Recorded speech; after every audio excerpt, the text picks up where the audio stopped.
Pernah tak kau rasa macam semua orang tengah perhatikan kau? Macam ada spotlight besar ikut kau ke mana-mana.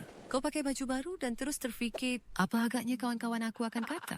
Fikiran tu buat moodlet kau jadi merah dan tegang. Tapi sebenarnya, ini semua cuma spotlight effect. Dalam dunia Sims, setiap Sim adalah watak utama dari permainan mereka sendiri.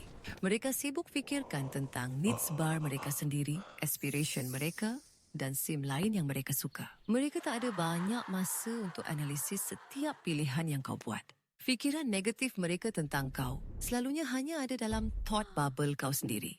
Bayangkan kau ada skill bar baru, keyakinan diri. Setiap kali kau buat sesuatu yang kau suka, tanpa fikir apa orang kata, bar itu akan naik. Pakai baju warna terang yang kau suka, point untuk keyakinan diri. Kongsi hobi unik kau, point lagi.